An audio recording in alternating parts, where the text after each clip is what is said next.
नमस्कार, स्वागत है मेरे YouTube चैनल में। आज हम लोग देखेंगे फ्यूचर ऑफ पाकिस्तान।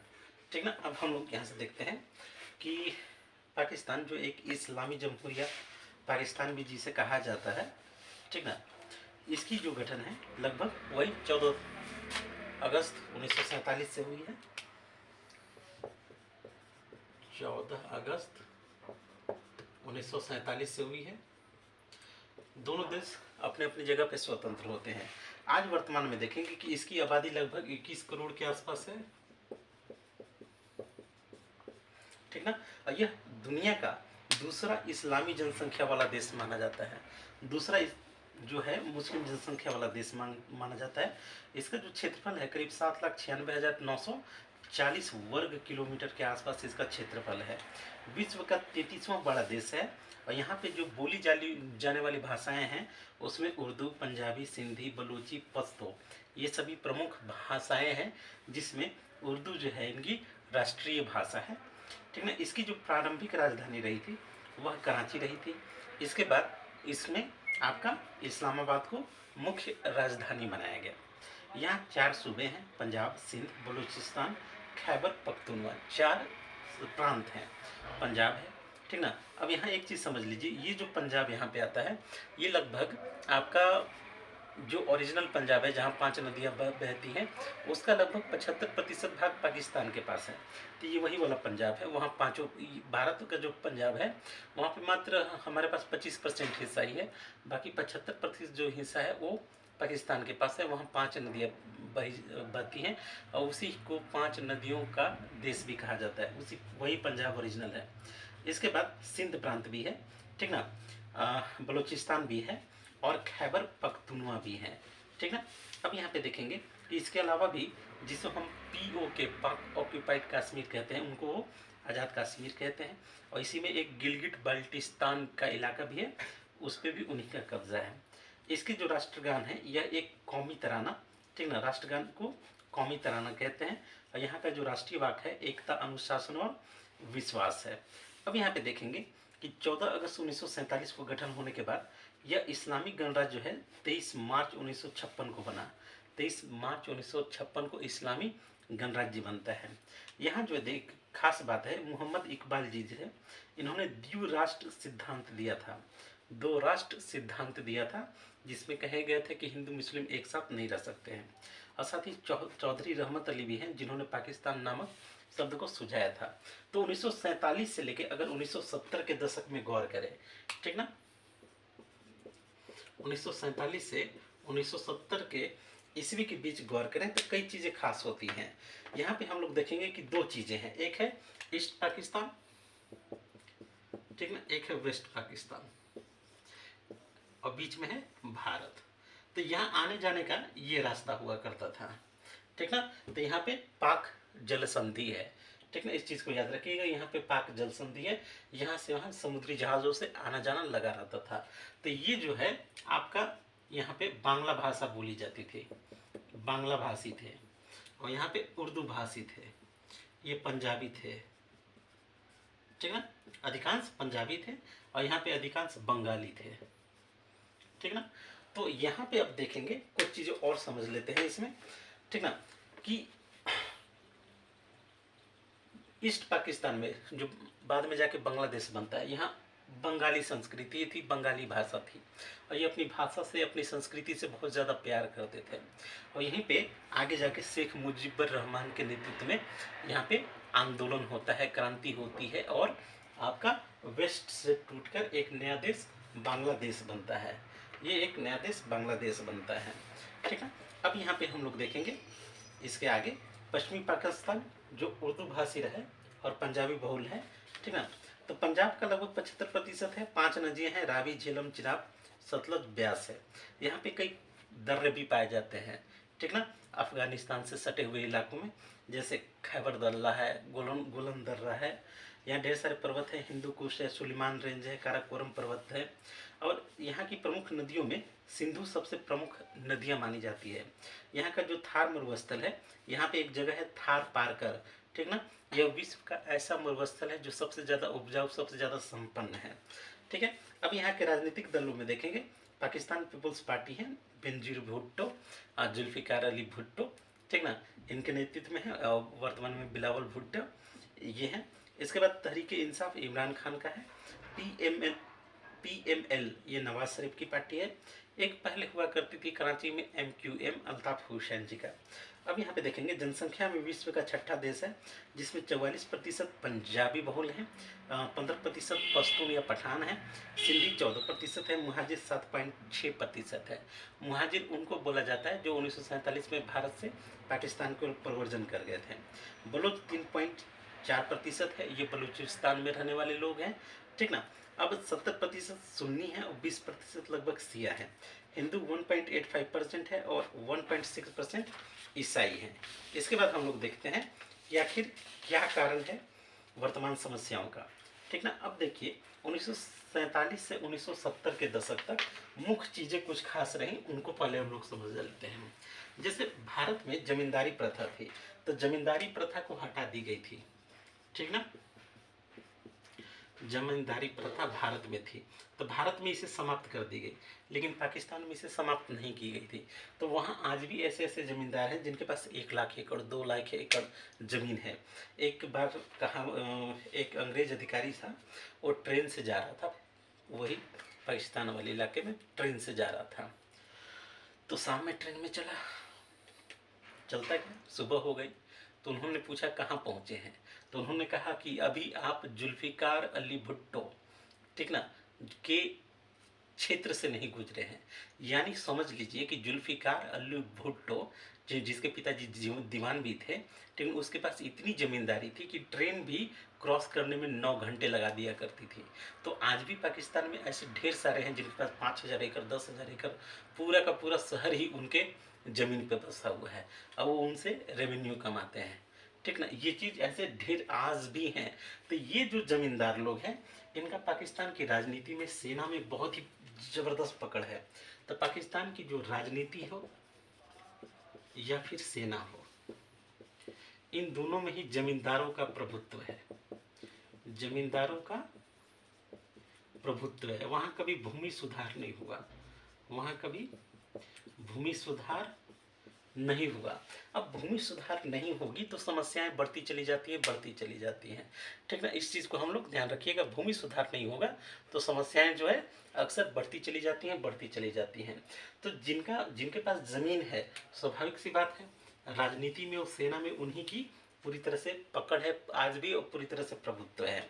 इसके बाद हम लोग देखेंगे कि कहीं न कहीं 1947 से लेकर वर्तमान तक यह सैन्य तानाशाही में झूलता रहा, यहाँ सेना का रहा, चाहे वह अयूब खान हो या फिर याहिया खान हो, ठीक ना, या फिर जियाउल हक हो, चाहे वह परवेज मुशर्रफ जो जिनका हाल ही में निधन हो गया उनका हो, ठीक ना। इन सेना के जनरलों ने लगभग 35 दशकों तक 35 सालों तक यहाँ पे राज किया, ठीक ना। भारत पाकिस्तान दोनों का लगभग 75 साल लगभग हो चुके हैं आज़ादी का, लेकिन यहाँ पे 35 सालों तक सिर्फ सेना का शासन रहा। तो लोकतंत्र और सेना तंत्र दोनों में झूलता रहा। चली किसकी? सेना की चली। सेना ने कभी लोकतंत्र को पनपने ही नहीं दिया। लोकतंत्र का एक छोटा जो पौधा होता है, जो एक बड़ा होकर बरगद का रूप लेता है जैसे भारत में है, तो उस लोकतंत्र के पौधे को कभी पनपने ही नहीं दिया इन सेना के जनरलों ने, अयूब खान ने, याहिया खान ने, जियाउल हक ने, परवेज मुशर्रफ ने। अब यहाँ पे समझिए, जैसे ये अयूब खान थे या याहिया खान जब थे सेना के जनरल, तो 1971 का जो बांग्लादेश आज़ाद हुआ था वो हुआ था। जियाउल हक ने कहीं ना कहीं पाकिस्तान की पूरी राजनीति को कट्टरपंथ की ओर धकेला, पूरी तरह से भारत के विरोधी में, और पूरी तरह से पूरी सोसाइटी का ही रेडिकलाइजेशन जो होता है उसे किया। परवेज मुशर्रफ भी इसमें कम नहीं था, ठीक है। इन सेना के जनरलों ने कहीं ना कहीं सेना में भ्रष्टाचार को बढ़ावा दिया, ठीक है। इसके अलावा जितने भी प्लॉट हैं, ठीक है, जितने भी पाकिस्तान के संसाधन है, पूरी तरह से उस पर सेना का कब्जा है, उससे वो रेवेन्यू कमाती है। दुनिया का एकमात्र ऐसा देश है जिसके पास एकमात्र ऐसी सेना है जिसके पास एक देश है जिससे वो रेवेन्यू कमाती है। जबकि होता क्या है कि सेना को चाहिए कि देश की सेवा करे। जैसे भारत के जितने भी जनरल्स हैं, रिटायरमेंट होने के बाद देखिएगा छोटा सा एक प्यारा सा घर होगा, पेंशन वाली लाइफ चलती है, बच्चे अच्छे खासे पढ़ लिख जाते हैं, वो अपनी आराम से अपनी सुकून से जीवन जीते हैं। जैसे कि भारत के जितने भी रिटायर्ड जनरल हैं, तो नोएडा में एक है अरुण विहार है, सेक्टर 37 में, वहाँ चले जाइए, पूरा का पूरा जितने भी हैं लेफ्टिनेंट कर्नल मेजर, ये जितने भी हैं बड़े बड़े रैंक के सब लोग वहाँ पे अपने उनके अपने वहाँ पे क्वार्टर है, फ्लैट है, उसी में रहते हैं, रिटायर्ड बढ़िया जीवन जीते हैं। लेकिन एक ऐसा ये है जहाँ पे जो जैसे हाल ही में कयानी रिटायर हो तो वो चले गए ऑस्ट्रेलिया में, ठीक ना। और भी जितने भी जनरल रिटायर्ड हो वो 100 200 500 हजारों करोड़ों रुपए कमा के जाते हैं। तो ये सब भ्रष्टाचार जो है कहीं ना कहीं पाकिस्तान की नींव को या उसको पूरी तरह से जर्जर कर दिया है। इसके बाद हम लोग नेक्स्ट यहाँ पे देखेंगे कि 1971 में तो मैं आपको बता चुका हूँ कि पूर्वी पाकिस्तान का बना। देखिए बंगाली जो लोग होते हैं उनको मछली भात से, अपनी बंगाली भाषा से, अपनी लुंगी से, अपने कुर्ता से बहुत ज़्यादा प्यार होता है। यहाँ तक कि उन टैगोर की जो लिखी हुई अमार सोनार बांग्ला है आज भी बांग्लादेश का राष्ट्रगान है, वहाँ आज भी टक्का चलता है। तब वो अपनी संस्कृति से प्यार करते हैं, उनके लिए संस्कृति पहले है, इस्लाम बाद में आ जाता है। तो कहीं ना कहीं, और दूसरा भाषा उर्दू बनाम बंगाली, तो ये जो विवाद है ये एक सबसे बड़ी विवाद थी। और संख्या बांग्लादेश के पास, पूर्वी पाकिस्तान के पास ज़्यादा थी। इन लोगों ने शेख मुजीबुर रहमान को अगर पाकिस्तान का प्रधानमंत्री बनने दिया होता तो आज जो पाकिस्तान आर्थिक संकट से गुजर रहा है, उग्रवाद से, टीटीपी से, महंगाई से, बेरोजगारी से गुजर रहा है, वैसा कभी होता ही नहीं। उन्होंने अपने पंजाबी वर्चस्व को कायम रखने के लिए कभी कभी मतलब एक काले कालूटे, वो क्या कहते हैं कि बंगालियों को या उर्दू अथी बंगाली बोलने वाले को पाकिस्तानी सत्ता में कभी उन्होंने आने ही नहीं दिया। इसलिए शेख मुजीबुर रहमान को 1970 के दशक में इलेक्शन जीतने के बाद यानी वो प्रधानमंत्री बना, लेकिन सेना के जनरलों ने और ये क्या नाम है उसका, जुल्फिकार अली भुट्टो ने, इन लोगों ने षड्यंत्र करके उसे जेल में डाल दिया। तब इधर 1970-71 में आंदोलन बांग्लादेश में चला और इतना तगड़ा हुआ कि वह एक देश बन गया। तो कहीं ना कहीं ये सब पॉलिटिक्स, आंतरिक पॉलिटिक्स रही है, ठीक ना, जिसमें बंगाली संस्कृति को उनको भाव नहीं देना, उनको सांवला काला कहना, छोटा नाटा कहना। और ये भी याद रखिए कि जब 1971 में बांग्लादेश आज़ादी वाली लड़ाई चल रही थी तो लगभग 30 लाख बांग्लादेशी जो मुस्लिम परिवारों से संबंधित हैं, पाकिस्तानी सेना ने उन पर बलात्कार किए थे। ये एकमात्र ऐसी बहुत ही मतलब अमानवीय हरकत थी जिसे बंगाली समुदाय आज भी नहीं भुलाया है, ठीक ना। तो कहीं ना कहीं 1971 में बांग्लादेश का बनना द्विराष्ट्र सिद्धांत का पूरी तरह से खात्मा हो गया, इस विचार का पूरी तरह से अंत हो चुका था। अब हम लोग वापस आते हैं वर्तमान जो मेरा डीपी है उस पे आते हैं। यहाँ पे देखेंगे जो थर्मलेल लगाया है उस पे आते हैं। 2022 में आर्थिक कंगाली तो है ही, दुनिया में कहीं से भी इनको पैसा नहीं मिल रहा है। सीपेक प्रोजेक्ट था एक, सीपेक प्रोजेक्ट ने पाकिस्तान की पूरी तरह से कमर तोड़ के रख दी। देखिए कोई भी प्रोजेक्ट आता है तो कहीं ना कहीं उस देश के आर्थिक विकास के लिए आता है, लेकिन सीपेक प्रोजेक्ट में, ठीक ना, यह एकमात्र ऐसा प्रोजेक्ट था जो चीन के लिए था, ठीक ना। पूरी की पूरी फायदा चीन ही को हुआ, वो भी कंप्लीट नहीं हुआ, वो भी चीन छोड़ के चला गया, ठीक ना। ये चीज़ें, इसके अलावा आर्थिक जो कंगाली है वो तो है ही, इसके अलावा यहाँ समस्या उग्रवाद पे भी आती है, टीटीपी पे भी आती है, ठीक है। टीटीपी इन्होंने कहीं ना कहीं अफगानिस्तान में अपनी सत्ता बना चुके हैं और एक ग्रेटर अफगानिस्तान की बात हो रही है, बात हो रही है ग्रेटर अफगानिस्तान की। इसमें क्या शामिल है, खैबर पख्तूनवा, खैबर पख्तूनवा और उत्तरी पश्चिमी सीमांत प्रांत, पश्चिमी सीमांत प्रांत जो पेशावर वाला, इन सब को मिलाकर बनेगा ये ग्रेटर अफगानिस्तान। तो कहीं ना कहीं टीटीपी के लड़ाके जो है, जो पश्तून इलाके हैं उस पर कब्जा करना चाहते हैं और इस पर कब्जा होने से पाकिस्तान के जो 4 महत्वपूर्ण सूबे हैं उनमें से 2 ढह जाएंगे, ठीक है। तो ये एक बहुत बड़ी समस्या होगी, इसलिए वो आजकल लगातार आतंकवादी हमले, उग्रवादी हमले ज़्यादा करते हैं। इसके अलावा एक और समस्या है बलूचिस्तान की। ये जो बलूचिस्तान है कहीं ना कहीं पहले एक कलात स्टेट हुआ करता था, ठीक ना। कलात स्टेट ने बाकायदा कभी एक ज़माना हुआ करता था 45 से 46 का, जब जिन्ना को ढेर सारे रिश्वत दिया था, ठीक ना। लेकिन बाद में हालात परिस्थितियाँ बदली और कलात स्टेट, जिसको आज बलूचिस्तान भी कह सकते हैं, उसी में शामिल है। तो ये भी अपनी आज़ादी के लिए बहुत ही संघर्ष कर रहा है। संघर्ष इस कदर कर रहा है कि हाल ही में एक वीडियो आई थी जिसमें एक महिला ने सुसाइड बॉम्बर वाला पहन के, जो 2 बच्चों 3 बच्चों की माँ थी, खुद को आत्मघाती हमले में उड़ा लेती है, कुछ चीनियों को मार डालती है, ठीक ना। तो ये आज़ादी का यहाँ भी चल रहा है, आज़ादी का यहाँ भी चल रहा है। तो 2 इलाके हो गए। इसके अलावा एक सिंध बचा। सिंध में भी जहाँ पे आपको ये बेनजीर भुट्टो इत्यादि राजनीतिक दलों का यहाँ पे गढ़ रहा है, तो यहाँ भी कहीं में बहुत ही ज़्यादा पिछड़ापन है, ठीक ना। सिंध की जो राजधानी हो जाती है, कैपिटल कराची हो जाती है, ठीक है। और एक पश्चिमी पंजाब जो है वो तो है ही। अब यहाँ पे हम लोग देख लें कि वर्ष 2022 में समस्या क्या हो रही है कि आधुनिकीकरण की तो पाकिस्तान में कमी है। कहा जाता है 5 नदियों का देश है, पंजाब है, लेकिन वहाँ जैसे भारत के पंजाब में आधुनिकीकरण हुआ है, वहाँ पे उतना ज़्यादा आधुनिकीकरण नहीं हुआ है। ऊपर से वहाँ पे जमींदार जो वर्ग हैं वो लगातार वहाँ पे आज भी अस्तित्व में है, जिनके पास हजारों हजार एकड़ ज़मीन है, ठीक ना। ये चीज़ें आधारभूत सुविधाओं की कमी, यानी जितना भी इंफ्रास्ट्रक्चर है, सड़क है, बिजली है, अक्सर वहाँ पे ब्लैकआउट होते रहते हैं, बिजली पूरा पूरा राज्य में ही चली जाती है। सैन्य भ्रष्टाचार, ये सब तो है ही। मैं आपको जैसे बताया कि वहाँ के जनरल जो रिटायर्ड होते हैं वो एक अरबपतियों का बिलियनियर लाइफस्टाइल जीते हैं, जबकि भारत में वैगनार लाइफस्टाइल जीते हैं। वैगनार समझ रहे हैं, वैगनार मारुति की कार है। तो यहाँ के जो जनरल रिटायर्ड होते हैं वो भी वैगनार से घूमते फिरते मिल जाते हैं। वहाँ वाले जो हैं वो अरबपति लाइफस्टाइल। तो ये बहुत बड़ी एक समस्या है वहाँ के जो सैन्य नेता हैं उनमें। इसके अलावा भूमि सुधार नहीं हो पाया है, महंगाई तो और बेरोजगारी तो स्वाभाविक सी बात है, आर्थिक बदहाली आती है तो इन सभी समस्याओं का भी होता है। देखिए हर देश जूझता है। भारत भी 1991 90 91 में ऐसी थी कि देश का 50 टन सोना आपको गिरवी होने जा रहा था, ठीक ना। लेकिन यहाँ के राजनीतिक दलों ने, पीवी नरसिम्हा राव की सरकार बनी, मनमोहन सिंह को आगे किया और कहीं ना कहीं एक आगे की ओर भारतीय अर्थव्यवस्था को एलपीजी यानी लिबरलाइजेशन, प्राइवेटाइजेशन, ग्लोबलाइजेशन, इन सभी चीज़ों से बहुत ही आगे भारत को आज ले जा चुके हैं। तो अब यहाँ कई समस्याएं हैं जिनको सॉल्व करना जरूरी है। सबसे बड़ी बात है कि पाकिस्तान की आर्थिक समस्या को हल करने के लिए, इस आर्थिक संकट को हल करने के लिए एक राष्ट्रीय सरकार की गठन की जाए।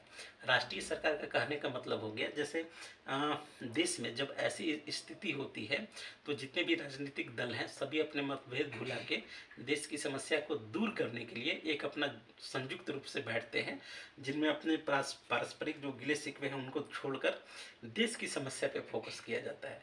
लेकिन यहाँ पे चाहे वह पीएमएल हो, चाहे वह तरीके इंसाफ हो या फिर वो पीपीपी हो, तीनों में आपसी एकजुटता की कमी है। तो ऐसा आपको राष्ट्रीय सरकार बनना असंभव लगता है। जैसे भारत का संविधान बना था, जितने भी राजनीतिक दल हैं सब लोगों ने मिलकर बनाए, उसको कहते हैं नेशनल गवर्नमेंट।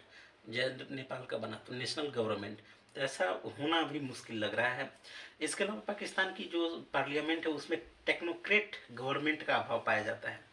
टेक्नोक्रेट गवर्नमेंट का मतलब है जैसे भारत में है एस जयशंकर विदेश मंत्री हैं, तो पहले भारतीय विदेश सेवा के अधिकारी थे। इसके अलावा डोवाल है तो भी आईपीएस अधिकारी हैं।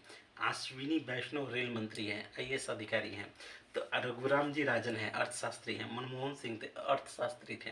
तो कहीं ना कहीं ये टेक्नोक्रेट गवर्नमेंट है जो अपनी डिपार्टमेंट की सारी समस्याओं को जानते हैं, उसे दूर करने की क्षमता रखते हैं, ठीक ना।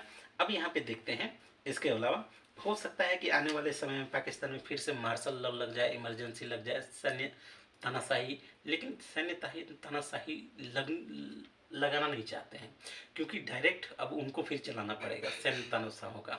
तो जब ऐसी स्थिति में वो स्थिति संभाल नहीं पाएंगे तो विभाजन का डर होता है।